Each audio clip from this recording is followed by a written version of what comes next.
راجستھان کی سرزمین پر اللہ سبحانہ و تعالیٰ سعود الدین اویسی کو عوام کے درمیان میں کھڑے ہو کر اگر بولنے کا موقع دیا تو پہلی مرتبہ میں فتح پور میں راجستھان میں آپ کے درمیان میں کھڑے ہو کر اپنی بات کو رکھ رہا ہوں۔ آپ کا بہت شکریہ۔ میں اپنے ذمہ داروں کا شکریہ ادا کرتا ہوں کہ آپ نے مجھے یہاں پر اپنی بات رکھنے کا موقع دیا۔ آپ تمام لوگ جانتے ہیں کہ راجستھان میں مجلس اتحاد المسلمین کی شروعات کی جا چکی ہے اور ہم نے اپنی جو کمیٹی بنائی اس کا کنوینر جمیل خان صاحب کو بنایا، جس میں ہمارے بہادر ایڈوکیٹ جاوید صاحب بھی ہیں۔ میری آپ تمام سے اپیل یہ ہے کہ آپ اپنی اس پارٹی کو مضبوط کریں۔ ہم کو آپ کی دعاؤں کی ضرورت ہے، ہم کو آپ کی سرپرستی کی ضرورت ہے، ہم کو آپ کی تائید کی ضرورت ہے۔ اس لیے میرے عزیز دوستوں اور بزرگوں، کیونکہ راجستھان میں ایک وکلپ نہیں تھا، یہاں پر ہمیشہ کانگریس اور بی جے پی کے درمیان میں ایک سطح کی کبڈی میچ کھیلی جاتی رہی ہے۔ اب انشاءاللہ تعالی ایک تیسری طاقت کے طور پر مجلس راجستھان میں ابھرے گی اور مجھے یقین ہے کہ آپ کی تائید، آپ کی سرپرستی سے ضرور انشاءاللہ تعالی مجلس کا سفر کامیاب رہے گا، اور مجھے یقین ہے کہ یہاں پر انشاءاللہ تعالی مجلس ایک سیاسی طاقت بن کر راجستھان کے سرزمین میں ابھرے گی۔ میرے عزیز دوستوں اور بزرگوں، میں یہ بات اس لیے آپ سے عرض کر رہا ہوں کہ آج ہمارے وطن عزیز کی جو سیاست ہے، جو ماحول ہے، اس سے آپ تمام لوگ باخبر بھی ہیں اور اس کو آپ بخوبی جانتے بھی ہیں۔ اور آپ یہ بھی جانتے ہیں کہ جب پچھلے اسمبلی یا ویدھان سبھا کے چناؤ ہوئے تھے تو یہاں پر راجستھان کی جنتا نے کانگریس کو ووٹ دیا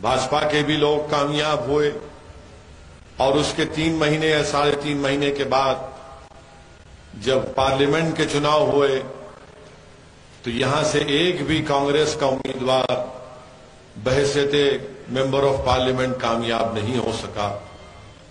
میرے عزیز دوستوں اور بزرگوں، میری زندگی کا جو تجربہ ہے وہ بہت چھوٹا ہے، مگر میں نے جو اپنے بڑوں سے سنا ہے، اپنے بڑوں کے تجربوں کی بنیاد پر جو انہوں نے مجھے سکھایا ہے، اور جو میں نے اپنی سیاسی سفر میں جو ایک چھوٹا سا سفر رہا ہے ابھی تک، جو میں نے غلطیاں کر کے، ٹھوکریں کھا کر اور ذہین لوگوں کی رائے مشورے کو سن کر جو میں نے یہ سنا اور سمجھا، وہ یہ ہے کہ یاد رکھیے کہ جب تک آپ کے پاس اپنی ایک سیاسی آواز نہیں ہوگی، ہم اپنے مسائل کو حل نہیں کروا سکتے۔ آپ برسوں سے ہم لوگ ووٹ ڈالنے والے بن چکے ہیں، مگر ہم ووٹ لینے والے نہیں بنے ہیں۔ کوئی یہ کہے گا کہ اس کی مثال کیا ہے، یا پھر ہم کو سمجھاؤ۔ میرے عزیز دوستوں اور بزرگوں، یاد رکھیے، جب تک آپ اپنے ووٹ سے اپنے نمائندے کو کامیاب نہیں کریں گے، آپ سے انصاف نہیں ہوگا۔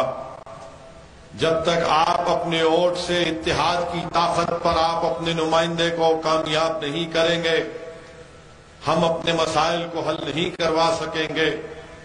جب تک آپ اپنے ووٹ کی طاقت پر اپنے نمائندے کو کامیاب نہیں کریں گے، چاہے وہ چناؤ ویدھان سبھا کا ہو، پارلیمنٹ کا ہو، ضلع پریشد کا ہو یا لوکل باڈی کا ہو، یاد رکھیے ہم اپنی تکالیف کو دور نہیں کر پائیں گے۔ یہ اس لیے میں کہہ رہا ہوں کیونکہ جہاں کہیں بھی میں جاتا ہوں وہاں پر مسائل لوگ ہم کو بتاتے ہیں، ذمہ دار لوگ بتاتے ہیں، اور جب ہم ان مسائل کو دیکھتے ہیں اور جب عوام سے پوچھتے ہیں کہ یہ مسئلہ کیوں نہیں حل ہوا، تو جواب میں یہ آتا ہے کہ ہمارا ودھائک یا ہمارا سانسد یا ہمارا لیڈر جس کو ہم نے اپنے ووٹ سے منتخب کیا وہ ہماری تکالیف کو محسوس نہیں کرتا، وہ صرف چناؤ کے درمیان میں ہمارے پاس نظر آتا ہے، پھر 5 سال کے بعد دوبارہ ہمارے گلی کوچوں میں ہمارے گاؤں میں آ کر ہم سے ووٹ کی بھیک مانگتا ہے، اور پھر جب بھیک مانگتا ہے ہم سے یہ بھی کہتا ہے کہ دیکھو اگر مجھے ووٹ نہیں ڈالو گے تو بھاجپا جیت جائے گی۔ میرے عزیز دوستوں اور بزرگوں، ہماری زندگی کا مقصد صرف یہ نہیں ہے کہ ہم صرف ووٹ ڈالتے رہیں، اور جب ہم انصاف کا مطالبہ کریں، جب ہم سمان کی بات کریں، جب ہم حق کی بات کریں تو ہم سے یہ کہا دیا جاتا ہے کہ نہیں تم مسلمان ہو، تم سمان، عزت اور انصاف اور حق کی بات مت کرو، تمہارا کام صرف یہی ہے کہ تم ووٹ ڈال کر بھاجپا کو ہرا دو۔ میرے عزیز دوستوں اور بزرگوں، جس سرزمین سے میں آیا ہوں وہ حیدرآباد اور تلنگانہ ریاست ہے، وہاں پر بھی مجلس اتحاد المسلمین کے صرف 7 MLA ہیں، وہاں پر مسلمانوں کی آبادی قریب 65 لاکھ کے قریب ہے۔ میں آپ سے پوچھنا چاہ رہا ہوں، جب 7 ودھائک تلنگانہ میں آپ کی دعاؤں سے اور آپ کی اتحاد کی طاقت اور قوت کے بلبوتے پر کامیاب ہوتے ہیں، تو پھر وہاں پر تلنگانہ میں مجلس کی نمائندگی پر، مجلس کے ریپرزنٹیشن پر تلنگانہ کی حکومت نے آج سے 7 سال پہلے مسلم اقلیت کے لیے ایک ریزیڈنشل سکول کھولے، اور آج کی تاریخ میں 60,000 مسلمان بچے اور بچیاں 6ٹھی جماعت سے 12ویں جماعت تک، 6 سے 12 کلاس تک فری میں اسکول میں پڑھتی ہیں۔ بچیوں کا الگ سکول ہے۔ میرے دوست سنو میری بات کو، میں تھالی مارنے کے لیے، داد حاصل کرنے کے لیے نہیں کہہ رہا ہوں، میں کوئی شاعر نہیں ہوں کہ کلام پڑھ کر تم سے واہ واہ حاصل کر رہا ہوں۔ میں آپ کے درمیان میں کھڑے ہو کر آپ کو یہ بتانے کی کوشش کر رہا ہوں کہ تلنگانہ میں 60,000 مسلم بچے اور بچیاں اسکول میں پڑھ رہی ہیں، فری میں پڑھ رہی ہیں۔ بچیوں کا علیحدہ سکول، اس میں ان کا علیحدہ ہاسٹل، بچوں کا الگ سکول اور علیحدہ ہاسٹل، ان کو وہاں پر کتابیں دی جاتی ہیں، پہننے کے لیے کپڑا دیا جاتا ہے، اور بہترین کھانے کا انتظام وہاں پر کیا گیا۔ بتائیے کیا مجلس کا کوئی MLA کبھی منتری بنا؟ جب تک میں زندہ رہوں گا مجلس کا کوئی MLA منتری نہیں بنے گا، نہ سنتری بنے گا، بلکہ وہ ایک لڑنے والا بنے گا اپنے حق کے لیے جو ہم نے کیا۔ بتائیے کیا راجستھان میں اتنی بڑی آبادی یہاں پر مسلم اقلیت کی ہے، کیوں نہیں کانگریس کی سرکار نے اس طرح کا انتظام کیا؟ کتنا بجٹ ہے یہاں پر؟ آپ کے اقلیتی منسٹری کا بجٹ جو مجھے بتایا گیا، ہو سکتا کہ شاید غلط ہو، مگر ذمہ داروں نے مجھے بتایا کہ اقلیت مائنورٹیز کا بجٹ یہ ہے، صرف 98.55 کروڑ ہے 2022 کا، صرف 98.55 کروڑ، اور آپ کی آبادی مسلمانوں کی راجستھان میں 62 لاکھ ہے۔ میرے عزیز دوستوں اور بزرگوں، تلنگانہ میں مسلمانوں کی آبادی قریب، میں نے آپ سے کہا کہ 45 لاکھ کے قریب ہے۔ کتنا مائنورٹیز کا بجٹ ہے آپ کو معلوم؟ 1728 کروڑ روپئے، 1728 کروڑ روپئے مائنورٹیز کا بجٹ ہے۔ ٹھیک ہے، اس سال تھوڑا سرکار نے پیسے کم دیے، مانے ریلیز نہیں ہوئے، میں مانتا ہوں اس بات کو، مگر یہ کون سا انصاف ہے کہ آپ یہاں پر صرف 98.55 کروڑ 62 لاکھ کی آبادی، اور تلنگانہ میں 44 لاکھ کی آبادی کے لیے 1728 کروڑ روپئے مائنورٹی کا بجٹ ہے۔ میں پوچھنا چاہتا ہوں میرے عزیز دوستوں اور بزرگوں، میں